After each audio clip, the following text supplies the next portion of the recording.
Welcome to This Week in East Brunswick. This week, your best friend in town is 25. The library kicked off its birthday celebration on Sunday. February is Heart Month. Local officials talk with Jack Shreve from WCTC about the American Heart Association's Operation Heartbeat and other upcoming events. Students at the High Road School learned about bulk mailings as part of a new project called Sale Discovery. These stories and more are coming up, including information about the special education program at East Brunswick schools and a summary of this week's council meeting. But first, do a total tone-up Monday morning at 10 with Lenore Kulik on Look Great, Feel Great. Stories from the library follows at 10:30 with stories for preschoolers about farm animals. Tuesday night at 7, In Print reviews two nonfiction books, Brothers, Black and Poor, a true story of courage and survival, and Beyond Control, ABC and the Fate of the Networks. At 7:30 Wednesday evening, it's For Art's Sake with host Dolly Vasta. And at 8, The Arts focuses on master New Jersey artist Jacob Landau.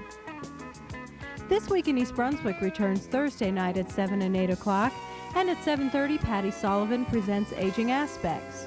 February's show is the conclusion of a 3-part series on the Haven program at JFK Medical Center. Watch the Community Bulletin Board for Saturday's schedule and for updates on high school sports coverage. Hundreds of people waited anxiously to get their share of a 25-foot-long birthday cake at the library on Sunday. The library is 25 years old, and in East Brunswick, that's a great reason to celebrate. Library Director Sharon Karmazin kicked off the festivities. It's a pleasure to welcome you to our party. You honor us with your presence. This is a joyous occasion for our staff, for our board, for our community. Your best friend in town is 25 years old. The library is 25. So much has been accomplished, and we expect 92 to be a banner year filled with great achievements. One of them being the installation of a new computerized catalog to replace our card catalog later in the year.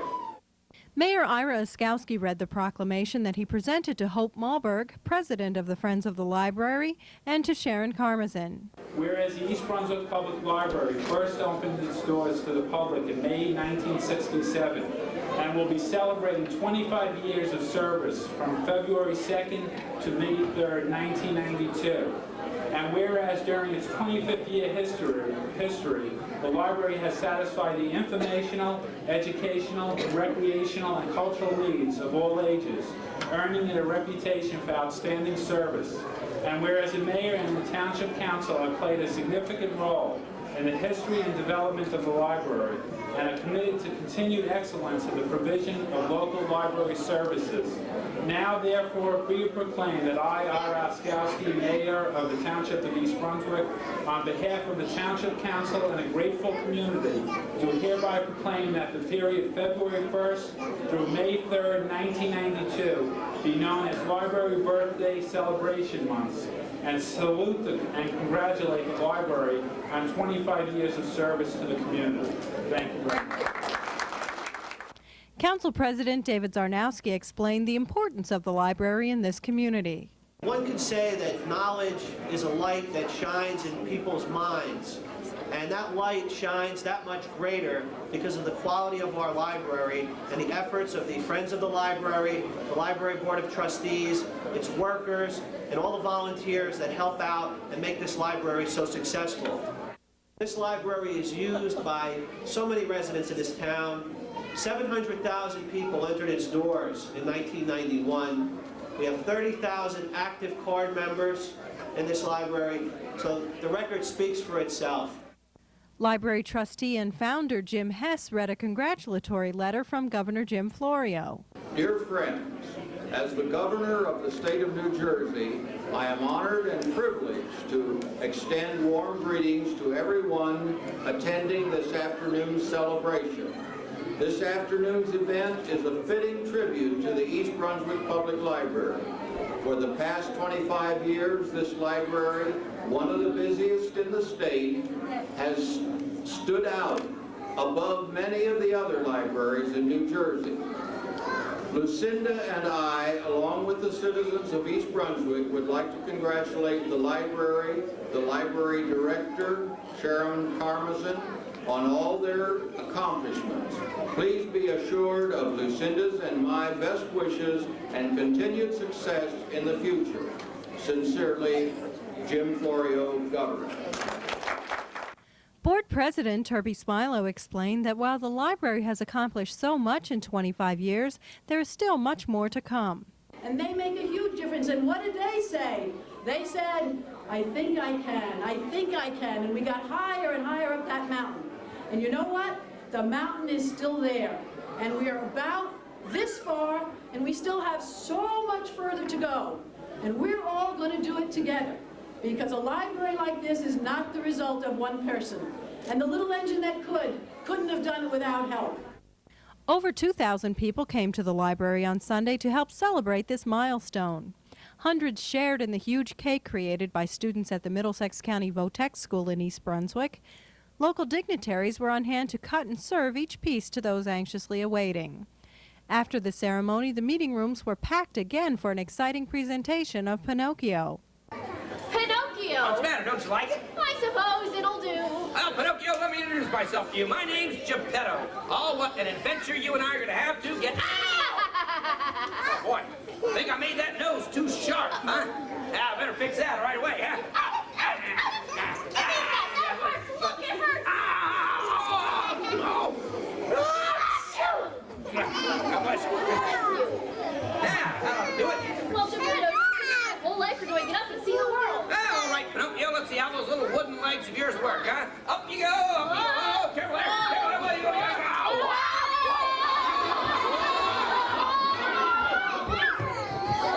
Where'd he go?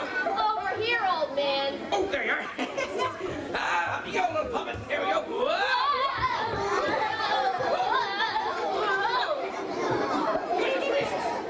We're going to have to teach you how to walk, aren't we, huh? Up you go. All right, now, if you want to walk, you have to put one step at a time. Here, put your foot out like that. There you go. That's it. Put the next one out there like that. That's the idea. Then you go, oh!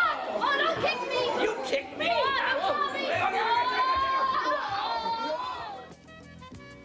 Other events taking place as part of the celebration include cake decorating, gift wrapping, and greeting card design contests in March, a series of lectures by noted authors throughout April, and a 25-cent picnic as the final event on May 3rd. The Friends of the Library are publishing a souvenir journal to commemorate the celebration. For those interested in advertising in the journal, there are several rates available. For information about the souvenir journal or any other birthday events, contact the library at 390-6761. Hello, I'm Jack Shreve, a volunteer with the American Heart Association in Middlesex County and also operations manager of WCTC Radio, a radio station locally that takes great interest in the American Heart Association's voluntary effort every year. This, of course, our 25th annual silver anniversary of Operation Heartbeat. And I have as guest today to discuss a little bit about that and what the American Heart Association is doing during February, their annual fundraising effort, which is Heart Month in Middlesex County. Councilman Irv Sporn of East Brunswick, welcome to our microphones today. And may we ask you, what is the new division of the Heart Association doing in Middlesex County to help Operation Heartbeat this month? Thank you, Jack. Actually, the new division is entitled Central Middlesex/Franklin Division of the American Heart Association and encompasses 13 municipalities in this area.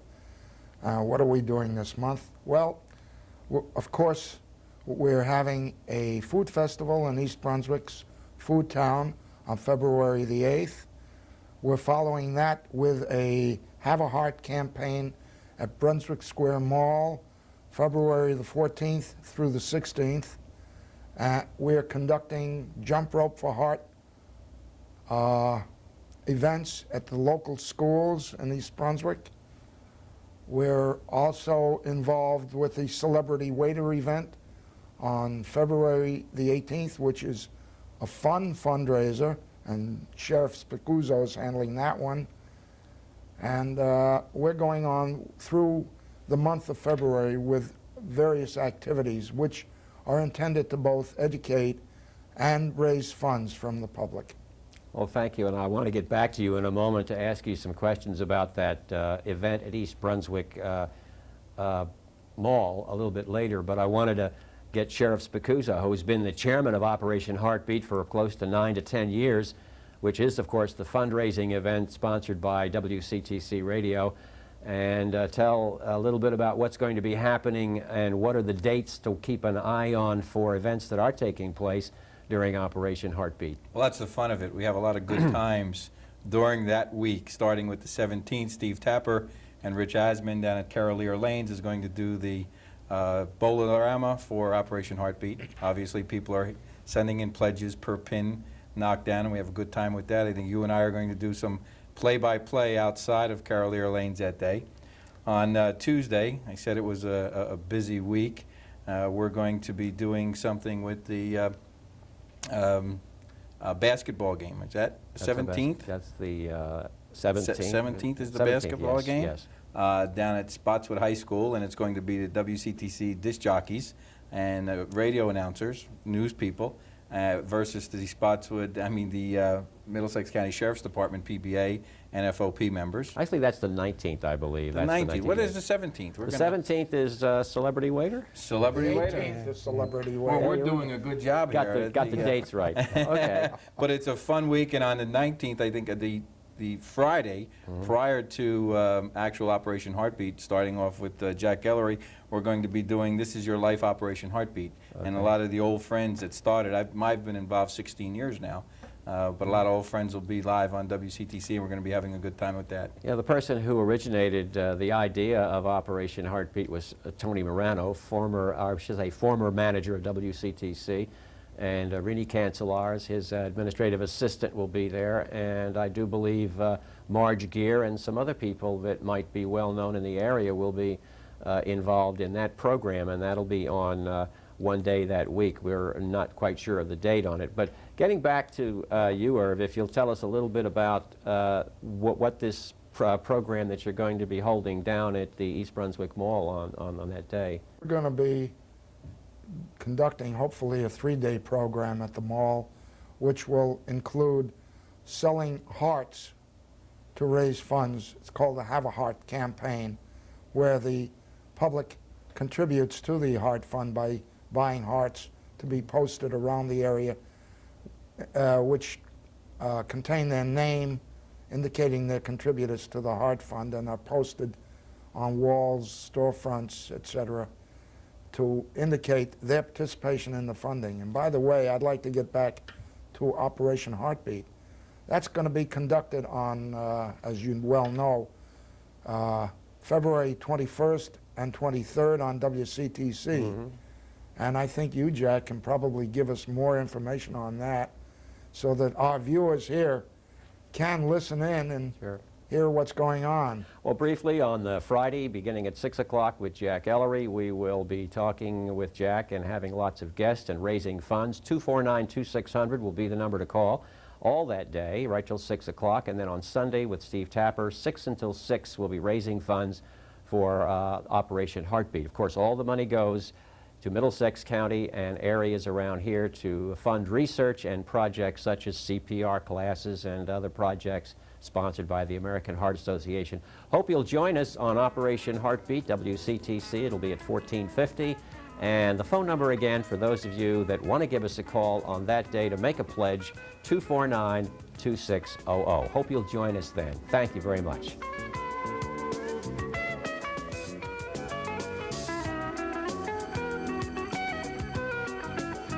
Hi, I'm Amy Fisher, and today I'm in the studio at the library with Dr. John Kopka, our Superintendent of Schools, and Mrs. Susan Preston, our Supervisor of Special Education. John, last year you initiated having different curricula areas highlighted during various months of the year. Could you tell us why you started to do that? Well, Amy, we did this in order to recognize our many different curriculum areas in the school district. And along with that recognition, to highlight and to showcase the outstanding work that's being done in those areas. You know, our supervisors work so very, very hard, and it gave them, each of them, you know, an opportunity to emphasize their specific area and to make it almost a celebration in each of the schools.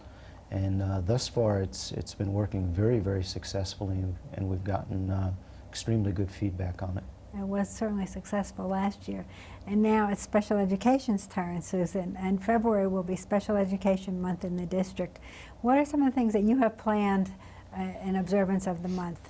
Thank you, Amy. Well, one of the activities that we have planned for Special Education Month is that we will be distributing articles to our teaching staff in district that will be discussing how to modify and implement different strategies in the classroom in the mainstream for our special education youngsters. We'll be sending out an article each week during the month of February. Another activity is that our Student Assistance Specialist program in their groups that they currently run with our students will be working on and discussing with the children sensitivity to children that have disabilities and that have differences. Another area that we'll be developing will be several workshops. One will be given at Hammarskjöld School, and that workshop will be conducted by both myself and Ms. Peggy Walsh, who is our department chairperson in special ed for curriculum instruction. And we'll be working with the teachers and once again talking about strategies, how to help our special education students be more successful in their mainstream classes. Peggy will also be conducting a workshop at Churchill School, and this workshop will be for parents. And she'll be discussing learning disabilities in the classroom and giving parents some strategies on how to approach the academic problems and difficulties that their children may be having and how to work effectively with the school staff in that remediation process and how to develop a very supportive and close relationship between staff and parents and student. At Irwin School, for the PTA meeting in February, I'll be presenting the Inclusive Project, and we'll be sharing with the parents in Irwin School the details of our project and talking about the hearing impaired children that will be attending Irwin School in September. On the administrative level, I'll be giving a workshop for all of our building administrators and our supervisors, and that workshop will really have three areas that we'll be addressing. It will be talking about the plan to revise special education and the changes in special education code that will be happening in September of 1992. We'll be talking about inclusive education and the process of providing more options and opportunities for children with disabilities, and also focusing on the effective strategies that they will see as administrators in a special education classroom. What are the kinds of activities and interventions and techniques that special education teachers use with special ed students to help them be successful in the classes? And an additional activity, we'll be giving a Board of Education presentation on the special education department as a whole and talking about our special ed initiatives for the upcoming school years. Great. And residents can come to that Board of Education meeting, which will be the last Thursday in February, to hear you talk. What months are next on the horizon now? Well, in March, we will have Technical Education Month, and the activities of that month will be coordinated by our supervisor, Hank Stankiewicz. And in May, we'll be celebrating Art and Music Month. And those activities will be directed by supervisors, of course, Ken Koppel and Jerry Kopczynski. And we'll have them on Channel 8 to talk about what they're planning. Absolutely. Okay, thanks a lot. Good morning, welcome to High Road School. Today we have a special guest, the postmaster Tom Squido from Milltown Post Office. He's going to be showing our students how to process bulk mailing. They need to learn to do that because we're introducing a monthly newsletter with which we will try to keep the community informed of the progress of our newest and most exciting project, Sale Discovery.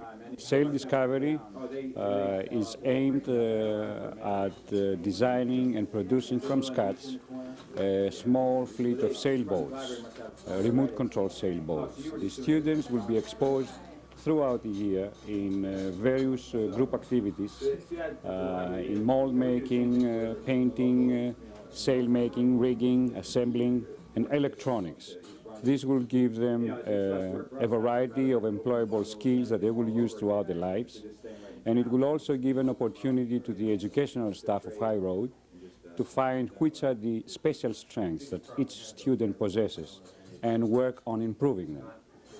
Sail Discovery will conclude in June with a Sail Discovery Day, which will be sailing the boats at a local lake, most likely Lake Farrington. And the following year, we will start with a major event, which will be the Atlantic Crossing. We will have a similar fleet of sailboats crossing the Atlantic.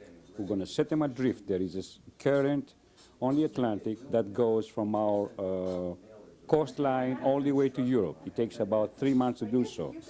We will set the small fleet adrift, and we'll work together with schools in special education on the European side, and they will have a lookout looking for the boats to get there, and also work with big shipping companies that they will keep a lookout for the boats throughout the voyage. So this will boost the excitement and self-esteem of our students, and also inform the community of what these special children are doing. For any of you that would like to have some more information or you would like to participate in this exciting program, you can call and ask for Ms. Monica DiTuro at 679-5099 High Road Schools. Thank you very much. In recognition of February being National Heart Month, Civic Center Drive will be referred to as Heart Drive, announced Mayor Ira Oskowski at the February 3rd Township Council meeting. Councilman Irving Sporn, president of the American Heart Association Middlesex County Division, received the proclamation from the mayor. Heated criticism of council procedure followed during the public portion of the meeting. Currently, the public is given 5 minutes to speak to the council. After everyone has a turn, the council responds as a body. Speaking for the senior citizens of East Brunswick, one woman said, I have no very great problem. The only problem is that when a person brings up a subject and you're given a lot of time to answer it, that they so seem to have the allotted time, and also they will say, well, we'll see you after the meeting. Well, as a senior citizen, I'm not going to sit here till 11 o'clock till everyone gets through, whatever, and half the time things are forgotten. So I would appreciate if you would kindly have a one-to-one as the questions are asked, if possible. Another resident described the openness of an immediate exchange as responsive government. And again, I have to come before you to address this very simple issue of allowing the public to have a reasonable dialogue with the town council. The public portion of the meeting is for public matters, and those matters should be answered or addressed as soon as practical, not when the speaker is sitting down, and not at the end of the council's business. Tom Clark, council member, spoke in defense of the current practice. So the point I'm making is that the only people who I've seen bring this up is it's been politically motivated people who've been running for an elected office and people who are attributed with that. And I've seen it set up like that, and I've seen this work, and it's non-political. It affects Republicans the same as it affects Democrats. It's a fair system. This way it does not become a debated council meeting, it becomes a council meeting where you can express your opinions and your thoughts, and it does not become a shouting match, which I did see it become when I was running. Procedure was not the only challenge the council faced Monday night. Responding to alleged criticism by Councilman Joe Hudak, Dr. David Seiden, president of the Board of Education, expressed his anger. And I'm referring specifically to last Monday's meeting. I wasn't here, so I can't say firsthand what was said or what went on, but I am told by those who have been here that less than flattering comments were offered concerning the school system and concerning myself personally, individually, and at least one other person, offered by Mr. Hudak. And while I certainly support his right to have his opinion and to offer it and express it publicly as he chooses, I think those comments can be offered most constructively in a forum in which the person to whom they are directed, in this case myself, is present to hear them and react to them, internalize them, respond to them if he wishes. Neil Rosen, Vice President of the school board, was also present at Monday's meeting to express his indignation.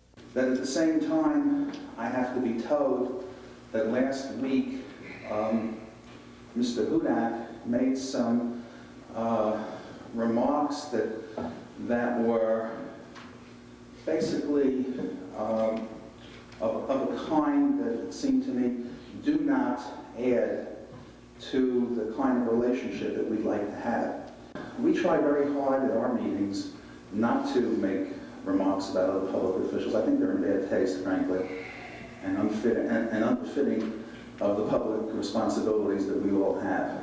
And I just wish it hadn't happened, and I hope it doesn't happen again, because it does not add to our mutual relationships. Councilman Hudak explained without apology the reasoning behind his comments. For years, people have told me Rosen and Dr. Seiden are liberal spenders on the Board of Education. I'll repeat that again. In all the meetings I've been to, a lot of other people, that is the feeling that I get. Now, am I entitled to my feeling? It's not their feeling. If you get ultra sensitive about certain things, maybe you shouldn't be dealing with the public. That's all for now. Thanks for watching.